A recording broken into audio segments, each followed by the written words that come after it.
Hello friends, welcome to Every Arnold Movie Ever, Episode 7. It's time, finally, to talk about everyone's favorite camel-clocking, buzzard-biting, snake-stabbing Cimmerian, Conan the Barbarian. Up until this point, Arnold only found minor success in acting. The momentum was slow to build. Hercules in New York was a disaster that didn't even see the light of day. The villain and his blink and you'll miss them cameos in The Long Goodbye and Scavenger Hunt weren't stings on his career, but only because they weren't significant enough to leave a mark. It seemed the only success he could find was playing a bodybuilder, such as his guest shot on The Streets of San Francisco, his supporting role in the JAYNE Mansfield story, his Golden Globe-winning performance in the 1976 film Stay Hungry, and 1977's docudrama Pumping Iron. But none of them could give him what he truly wanted, a leading man acting role.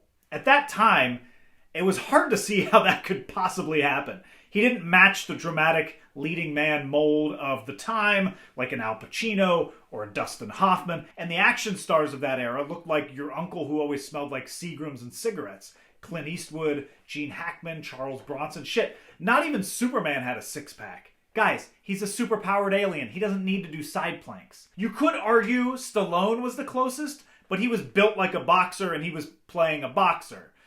Arnold's dream would require a little vision and a lot of patience. In 1975, producer Edward Pressman and his friend Ed Summer saw a rough cut of Pumping Iron, and they were so impressed with Arnold, they started thinking about what they could do with him.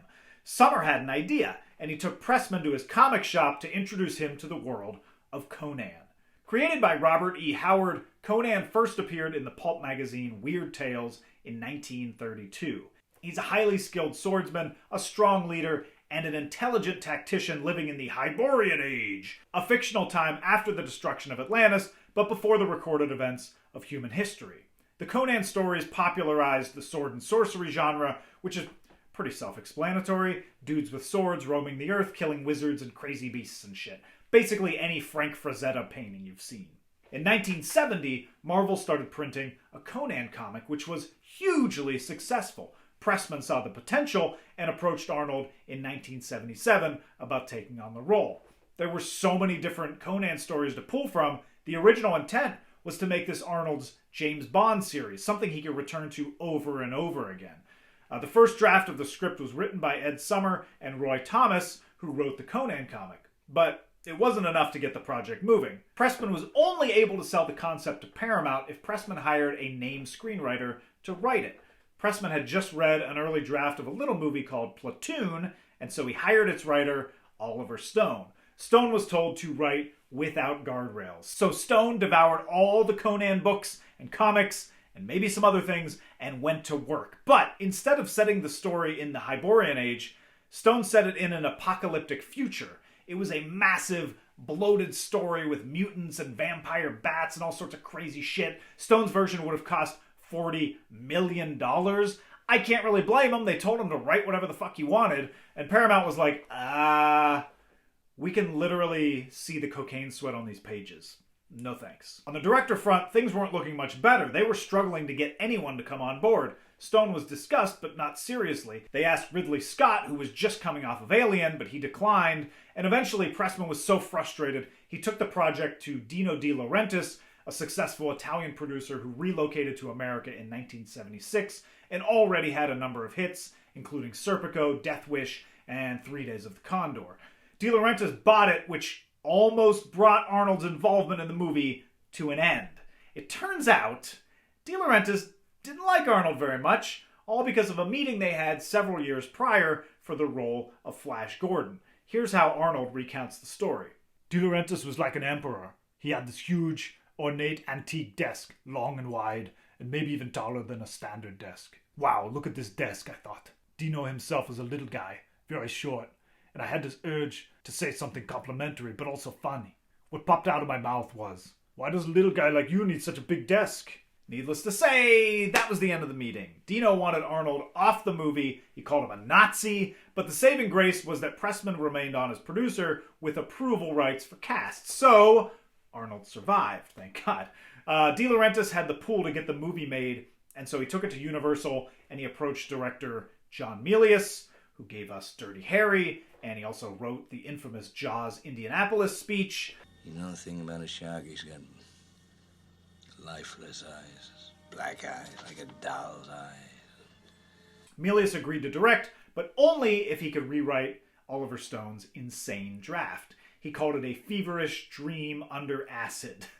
But some of Stone's draft can still be found in the movie, mostly in the first act, the murder of his parents, the witch, the Tree of Woe, the Tower of Set, but that's about it. Shooting was set to start in Yugoslavia in 1980, but as I mentioned in Every Arnold Movie Ever 6, the region had become unstable and they were forced to move production to Spain. That delay allowed Arnold to enter Mr. Olympia one last time, to controversial results. He also had to retrain because he came back and Milius was like, "You look like a bodybuilder, you don't look like a barbarian." But then, finally, 5 years after Pressman first had the idea to cast Arnold, shooting began.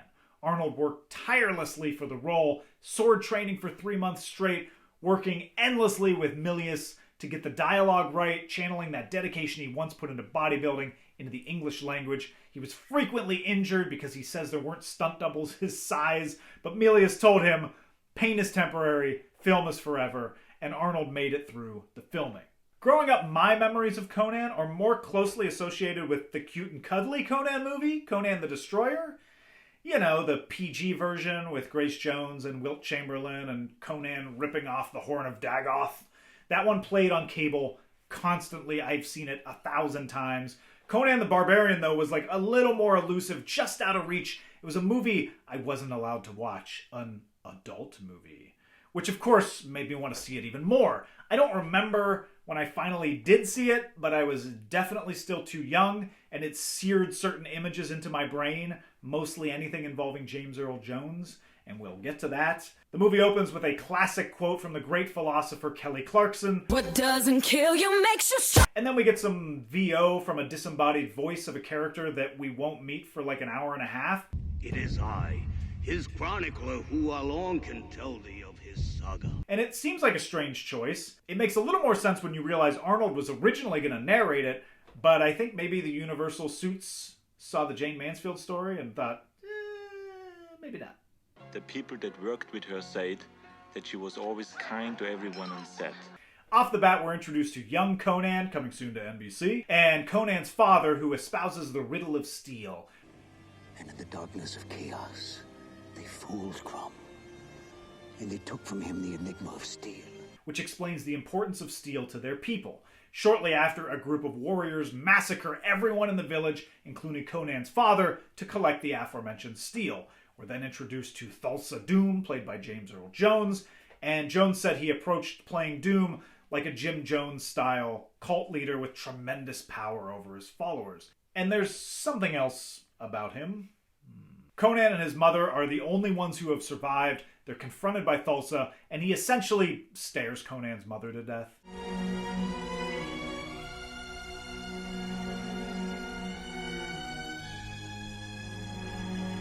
I mean, sure, yeah, he also cuts her head off, but she's basically hypnotized and powerless. Conan witnesses this. He's then taken into slavery and chained to the Wheel of Pain, a massive grain mill that's real purpose seems to be to cause pain. So props to whoever named it. It's always good to have clear, easy to understand branding. And we watch Conan grow up as he pushes this wheel for years, and it really is a striking, enduring visual, especially as the other children disappear over time until it's just Conan left. That's a brain-searing moment. Then he's taken by this guy whose entire head looks like a Halloween mask, and he's forced to become a gladiator. And here Conan learns to kill without remorse, honing his fighting skills in the pit for the adoration of the crowd. He's just running off of survival instincts. And these fights can be pretty brutal, especially when Conan uses these spiky arm guard things to give the world's deepest tissue massage. Now he's rewarded with more training, women, and one shot of him reading, which implies his education. But we do not linger on the learning. Conan the Librarian, this is not. And this is where we get Conan's most iconic quote, cribbed from Genghis Khan. "Conan, what is best in life? To crush your enemies, see them driven before you, and to hear the lamentation of their women." As Conan grows in power, but maybe not in conscience, his master frees him, fearing Conan has been caged for too long. Through plot contrivance, he ends up in the cave of a dead Atlantean warrior and takes his sword. There's a moment here I always expect is going to happen, and it just never does. The obvious thing to do would be to have the skeleton come alive and fight Conan, but it's a nice subversion that he doesn't, if only to spare us from an awkward Jason and the Argonauts comparison. Once Conan is free and in possession of steel, his journey of vengeance begins in earnest. He runs into a sexy witch who tells him she'll give him information in exchange for some sweet, sweet lovin'. And I should mention, we see a lot of Arnold writhing around in this movie. It's a little uncomfortable. He talks about how uncomfortable he is in the book, which makes it even more uncomfortable. And if I were to do the quote from the book, it would make you uncomfortable too. So I will. No one in acting class ever talks about what to do in a nude scene when you really get excited. In sex, one thing leads naturally to another. It can be embarrassing. They say you should stay in character, but that's not really what they want. Trust me. All you can do is try to think about something else. I'm trying to think of something else, Arnold. I'm trying. So, he pays the witch in awkward sex, and she gives him the info he needs, but also tries to eat him. Conan isn't interested in being eaten, so he tosses her into the fire. Seems all logical. After that, he meets the thief Subutai, played by professional surfer Jerry Lopez, and they become best buds and go off doing best bud stuff, like playing tag in the desert. Hee hee, tag, you're it, Conan. No, get back here, you are going to be it. Eating weird meats, staring at this pile of pigs, and getting high on Stygian Black Lotus. Then a fucked up Conan calls women sluts. You're sluts. Because Conan is a man of integrity and standards. Come on. Anyway, right after that, he punches out a camel. All the while, Conan is searching for a snake symbol, the only clue he has from the cult that murdered his mother. Eventually, they're pointed to the Tower of Set. Subutai is interested in stealing a jewel there, and Conan accompanies him.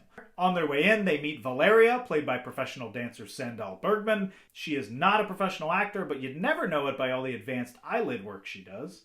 She joins up with the crew with a pretty cool line. Do you know what horrors lie beyond that wall? No. Then you go first. And together they go steal the jewel. And here we get a glimpse at the power of this cult. One of Doom's henchmen is leading a ritual where a woman sacrifices herself to a massive snake. And it just so happens the snake is also protecting the jewel, and Conan is stealing the jewel, but he awakens the snake. And this is another brain-searing moment. Conan versus a giant mechanical snake. And it's a really cool practical effect set piece. Then Arnold immediately stabs with blood gushing out everywhere. And apparently these arrows were actually shot by John Milius because he was the only one on set with the skill to actually make the shot. Never mind that Arnold, the star, was just beneath that target. I don't know, they were shooting in Spain. I guess the rules were pretty loose. The way Arnold puts it in his book, a lot of what they did would probably be illegal by today's production standards, and they would have been shut down. I interpret that as animals were definitely harmed in the filming of this movie, but, there's no proof of that. After retrieving the jewel and escaping, Conan and Valeria conveniently decide they love each other, and we get more awkward writhing around, and then he becomes complacent. He's rich and drunk, and they end up getting caught. We actually get our first of two intentional jokes in this movie where Conan literally falls asleep in his soup. Conan is jolted out of these fun time escapades by King Osric, played by Max von Sydow, in a role that is just begging for scenery chewing. What daring! What outrageousness! What insolence! What arrogance! I salute you. There's a brief message embedded here about success and profit making one lose sight of what's important. He ties that into his daughter, who has joined Doom's cult, and he wants her back, so he enlists Conan and pals. Which is nice, because it aligns with Conan's goal of killing Doom. However, Valeria and Subutai warn Conan that their mission is to save Osric's daughter. He cannot lose focus of that, so Conan immediately loses focus of that, ditches them, and heads off to kill Doom on his quest for vengeance. Before he gets there, he chills with a wizard in the desert for a scene, and it turns out that wizard is actually the narrator of the movie. He's played by the actor Mako, with a mix of mischief and wisdom, but it's still weird that we're watching the movie from his point of view. The guy spends the entire movie just hanging out in the desert, all by himself. Conan then attempts to infiltrate the cult, and here we get our second really out of place bit of comedy with Conan trying to seduce one of the cult members for his clothes. It's jarring because Conan is mostly silent for the entire runtime. He doesn't talk until a half hour into the movie, and the movie takes itself so seriously, but then it just has this like mini comedy play out in the middle of the movie. Could we talk over there? Where the others do not see? Why, yes, brother. Anyway, it doesn't work and he gets caught, and it leads to a great moment between Doom and Conan meeting up now for the first time. Conan as an adult, and James Earl Jones gets to monologue about how having power over people is stronger than any steel. Steel isn't strong, boy. Flesh is stronger. There, on the rocks. That beautiful girl. Come to me, my child. Conan yells at him, Doom dismisses Conan's life mission, and then sends him off to get crucified for his troubles. And obviously the imagery of a crucifixion is going to bring up the idea of Jesus, but Milius claims that the movie is leaning more towards paganism than Christianity, which is cool, I guess, sure. While Conan is on the cross, we get another brain searer where vultures are biting him, and Conan decides to bite back. That's a mechanical buzzard, obviously, or is it? And just when all seems lost, his best bud Subutai comes to his rescue, and they bring Conan back to the wizard, who says he can save Conan, but the gods will demand a sacrifice. Valeria offers herself up, which is very generous of her, but also, come on, Subutai, take one for the team. That's what best buds are for! Now, they tie Conan up like a tetherball, and some cartoon ghosts try to steal him, but they fail because wizards are good at tying knots, and Conan is saved. And now we come to the final act, where Conan and friends crash an orgy to perform a dramatic rescue of King Osric's daughter. This is a great scene, not just because of the orgy, but because they looked at the orgy and they were like, I think we need more. We need something else on top of this. And this is a detail I always seem to forget, but I shouldn't, because it's pretty clear. These orgy members are also cannibals, as you can see with this lady who starts noshing on a human hand. I just love that it's like, okay, look, we've got these cult members. They're going to have an orgy. But orgies are kind of cool, and you don't want people booing Conan for busting up this orgy. So how do we make orgies uncool? Well, eating people's uncool. Maybe they do that too. And then the next brain-searing moment occurs. Somehow the cannibal thing was not brain-searing for me, but this one is when Thulsa Doom is watching the orgy, he gets all horny, and he literally morphs into a snake. There's one effect shot in particular, this one, that makes the entire transformation memorable. Of course, I always forget that they just cut away and then he's magically a snake in a cape. Sup, dude? But it gets the point across. Conan and friends save the princess by murdering a heap of folks, but they don't get away unscathed. Doom uses a magical snake arrow to kill Valeria, who gets to use the old, I'm so cool trope. I'm so cold. But it actually makes sense here, because earlier she tells Conan they have warmth together, which is so hard to find in this world, and now the warmth is gone. And look, I get that you have to up the stakes, but Doom has already cut off Conan's mom's head. Did he really have to take out Valeria too? Well, Conan agrees with me. He's had enough, so he prepares to make a final stand, complete with a pre-Predator booby trap setup montage.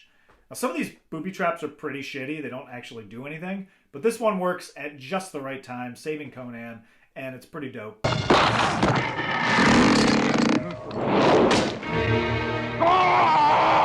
And he battles Doom's right-hand man, and with the help of Angel Valkyrie Valeria, he slices him up and chops him down. Now, Doom attempts to kill Osric's daughter, then when he fails, he abandons her, and she realizes he's full of shit, and all is well. Except, Doom is still alive, and Conan will not let that stand. So during a sermon from Thulsa to his followers where it appears he's about to instruct them to all immolate themselves, here comes Conan.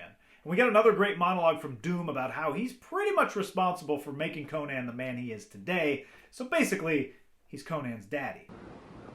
My son. Conan disagrees and expresses that disagreement by violently chopping off Doom's head. And that, my friends, is called poetic justice. Then we cut to an epilogue of King Conan and a suggestion that there are many more tales to be told. At its core, Conan the Barbarian is a straightforward, stoic, blood-stained sword and sorcery epic. There's some world building with references to Atlantis, the worship of steel, and Thulsa Doom's cult, but outside of that, it's a pretty linear hero's journey for Conan. He's out for vengeance, and we know the movie won't end until he finds it. It's been compared to Star Wars, and there are obvious parallels between Conan and Luke's journeys. Both are orphaned at an early age, both acquire sabers, both are trying to murder James Earl Jones. Obviously, Conan's had it a little tougher. Being told you can't go to Tashi Station isn't exactly the Wheel of Pain, Luke. And that's where their paths diverge. Conan isn't a whiny teen. He's a hardened warrior who's almost too good at warrioring and has to learn how to stay focused on what's important. His journey is singular, whereas Luke Skywalker wants to join a bigger battle for the fate of the entire galaxy. Most of the time, we don't even know what Conan is thinking. It's all interior as he stares off into the middle distance with a furrowed brow. You learn about him through his actions and what he's wearing. For instance, for most of the movie, Conan wears a necklace of the Wheel of Pain. He never talks about it, but it's a visual reminder of what he's been through. The role is 95% physical, except for when he absolutely has to talk. So we project our own feelings onto Conan. We assume he's contemplating life or death or the existence of gods, but he might just be counting down the days until he can punch another camel. But it gives him so much more gravitas than if he spilled out his thoughts in long-winded monologues. Arnold is the magnetic presence that holds the entire movie together. He's so interesting to watch, even if he's just sitting there thinking. And if you didn't believe there was anything going on behind his eyes, the movie would completely fall apart. It's the absolute perfect role for him at this stage in his career. He's a completely different actor from the one we saw in Hercules in New York. This fine food for only a few small coins? Or definitely the villain. Excuse me, ma'am, but isn't it kind of dangerous to have blasting powder in a house? Or even the Jane Mansfield story. Are you crazy? Don't you see how ridiculous you look out there posing with your night gun on for the tourists? He has the physicality down. All of his training is right there on the screen, from the way he wields his sword to the way he strikes hero poses as if he's on the Mr. Olympia stage. The few times he is asked to deliver monologues, he delivers with conviction. You can thank James Earl Jones for that because he coached Arnold on his performance, even offering notes for when he should pause, what words to emphasize, and when to raise his voice. The Crom speech has just the right balance of sincerity and cheese. Grant me revenge. And if you do not listen, Then to hell with you. And the moment he lashes out at Thulsa Doom is effective because it's the only time he raises his voice in the movie. You killed my mother. You killed my father. You killed my people. And Jones puts in his own memorable work as Thulsa Doom. The shot of him staring at Conan's mom at the beginning of the movie is so powerful and effective that even though you don't see him again for an hour, he still holds power over the entire movie, and you're just waiting for that moment when he comes back. Well, the action is mild by today's standards, although there are several brutal decapitations and tons of blood sprays. The strikes are rarely clean, so a lot of times it's just someone hacking away at an opponent until they bleed out and die. And it adds, I guess, a much-needed sense of realism amongst the witches and wizards. And of course, if you're going to talk about Conan, you have to talk about the movie's score by Basil Poledouris. It goes a long way to add to the muscular, epic feel of this movie. It's big and booming, with a choir singing mock Latin to ratchet up the feeling of importance. Both Conan scores are in my rotation of soundtracks I listen to while writing. However, I've yet to write a line as awesome as Time enough for the earth in the grave. It is so over the top, and 100% of the dialogue in this movie is comprised of sentences I will never encounter in real life, which makes it both awesome and hilarious. For no one in this world can you trust. Not men, not women, not beasts. This you can trust. movie isn't perfect. It's a little slower than I remember, with a lot of time spent traveling from one place to the next. A little Lord of the Rings-ish there. It struggles with the romance between Conan and Valeria. It's a story told in broad strokes. They go on an adventure, he gives her a jewel, and they're magically in love. This isn't exactly Jack and Rose on the Titanic. And the effects are charming, if underwhelming at times, especially the ghost sequence.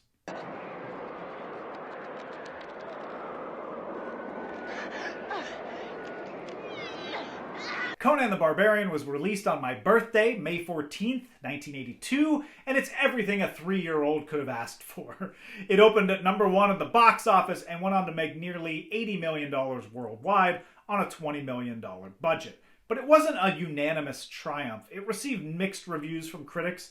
Ebert gave it 3 stars, but he took issue with the unsettling image of a white hero decapitating a black man and how that could be misinterpreted. Another criticism was its focus on the individual rather than the good of many. There were accusations that the movie championed fascism, pointing to the use of the Nietzsche quote, but it seems more likely that it was a reflection of the Reagan era, and Milius was a noted far-right Republican. And obviously, since it was the 80s, it got dinged for being too violent. Milius' response to that criticism was, "What did you expect? It's called Conan the Barbarian." That's a fair point. And that's a lot of weight for Conan to carry. I always viewed this as an epic male fantasy of revenge and wish fulfillment, but I can absolutely see how those criticisms have merit. Ultimately, Conan was a box office success, not quite a blockbuster, particularly in a summer that included Star Trek II, Rocky III, Poltergeist, Porky's, which made more money than Conan, and of course, E.T. However, it was big enough to usher in the official arrival of Arnold Schwarzenegger. Conan was launched into the zeitgeist, and Arnold right along with him. Alright, let's get to the stats. Acting chops, silent but deadly, 7. Kill count, 32, including a snake and a vulture. That brings his total kill count to 33. Catchphrase, I know, I just did this last episode, but it's the most iconic. To crush your enemies, see them driven before you, and hear the lamentation of the women. And here are your new Every Arnold Movie Ever rankings. Get your cameos, Scavenger Hunt, Long Goodbye, they don't count. Number 5, still Hercules in New York. Number 4, The Villain.